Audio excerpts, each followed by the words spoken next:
जी जनाब, let's start today's video. हमारी इस वीडियो में हम एक एग्जाम्पल सॉल्व करेंगे और उस क्वेश्चन का नाम है identify the following items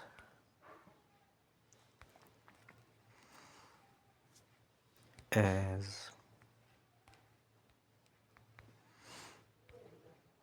either an asset or a liability। ठीक है जनाब।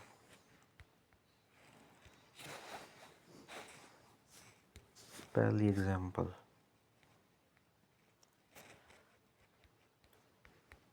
Loan to another business।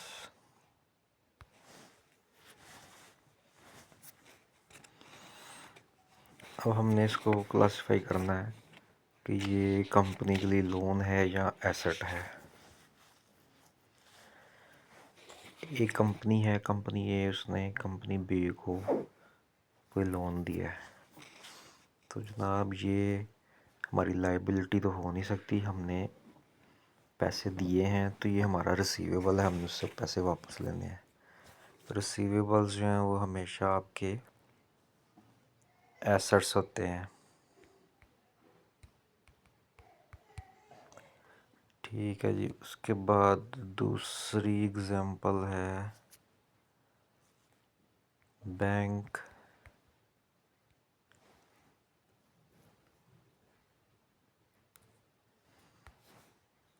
दूसरी एग्जांपल है बैंक ओवरड्राफ्ट।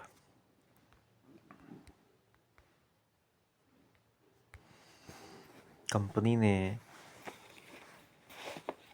बैंक में कंपनी के पैसे ख़त्म हो गए थे, उसने बैंक से एक लोन फैसिलिटी ली है, उसको बैंक ओवरड्राफ्ट कहते हैं। यानी कि कंपनी अपने बैलेंस से ज़्यादा वहाँ से पैसे निकलवा सकती है।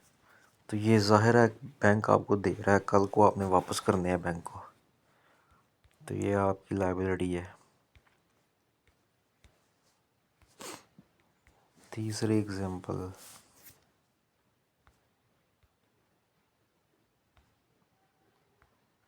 फिक्सचर्स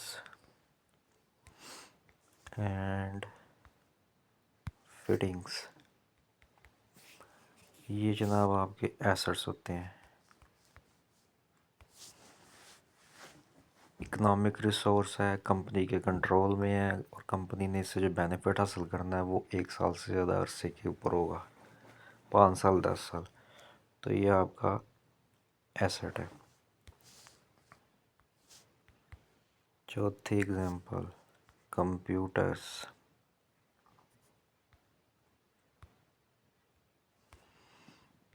ये भी सेम इकोनॉमिक रिसोर्स है, कंपनी के कंट्रोल में है और इससे कंपनी को जो बेनिफिट हासिल होने वाला है वो 1 साल से ज़्यादा अरसे के ऊपर होगा, 3 4 साल 5 साल, तो सेम ये भी आपका एसेट।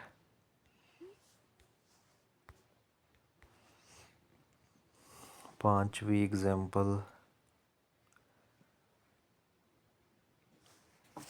कंपनी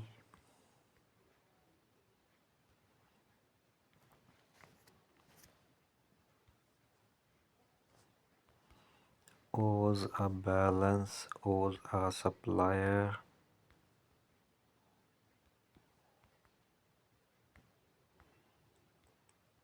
for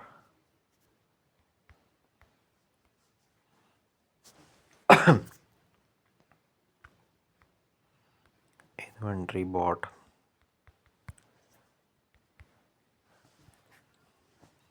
कंपनी ने किसी सप्लायर से कुछ मटेरियल ख़रीदा था जिसके बदले में कंपनी ने उसको कोई अदायगी करनी है, तो ये लायबिलिटी है।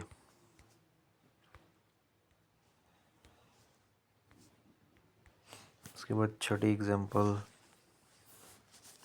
Ware house.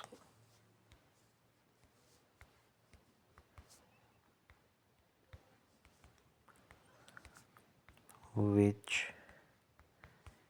the company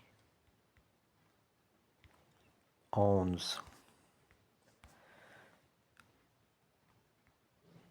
ये एसेट है। इसके बाद next example motor vehicles.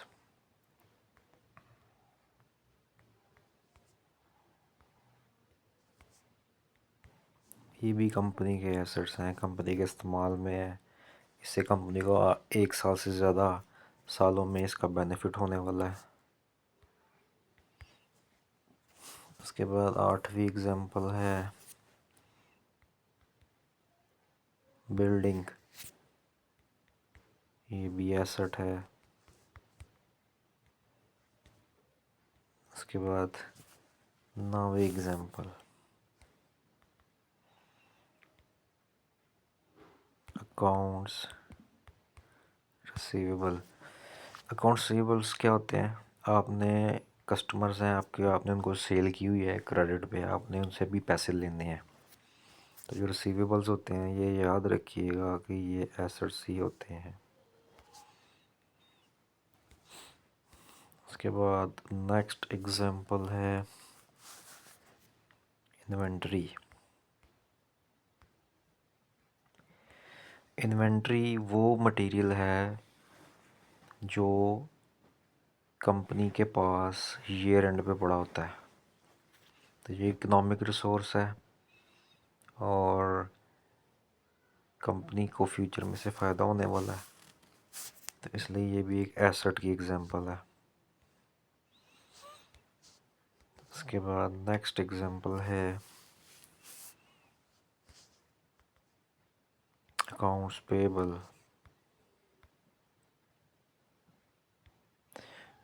Accounts pebbles ये नॉर्मली कंपनी जो मटेरियल परचेज़ करती है क्रेडिट पे, उधार पे मटेरियल परचेज़ कर लिया कस्टमर सप्लायर से, लेकिन उसको पेमेंट नहीं की अभी, तो ये कंपनी की लायबिलिटी होती है, कंपनी ने इसकी अदायगी करनी होती है। ठीक है जी। उसके बाद अगली एग्जांपल है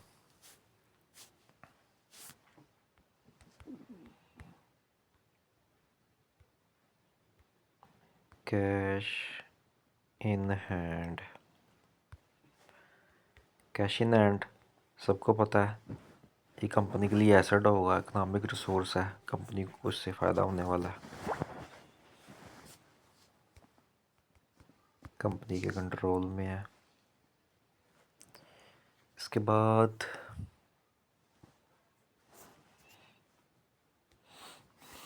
next example loan from friend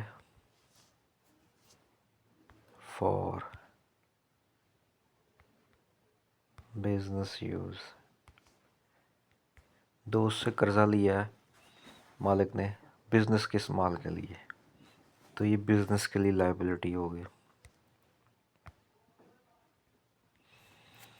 अगर उसने मालिक ने दोस्त से कर्जा लिया हो अपने ज़ाती इस्तेमाल के लिए, तो फिर ये बिज़नेस की लायबिलिटी नहीं होगी, उसकी पर्सनल लायबिलिटी तो हो सकती है, बिज़नेस के लिए नहीं होगी। और इस वीडियो की आखिरी एग्जांपल हमारे पास मशीनरी। इकोनॉमिक रिसोर्स है, कंपनी के कंट्रोल में है, कंपनी ने इससे फ्यूचर में बेनिफिट हासिल करना है, तो ये कंपनी के लिए एसेट है। तो इस वीडियो में हमने देखा और सीखा कि कौन सी ट्रांजैक्शन लायबिलिटी है, कौन सी ट्रांजैक्शन एसेट्स है। अब हम अगली वीडियो में जो चीज़ देखेंगे वो डिस्टिंक्शन करेंगे एसेट्स और लायबिलिटीज़ की, करंट एसेट्स और नॉन करंट एसेट्स, और लायबिलिटी की करंट लायबिलिटीज़ और नॉन करंट लायबिलिटीज़ में। इस वीडियो के लिए फ़िलहाल इतना ही।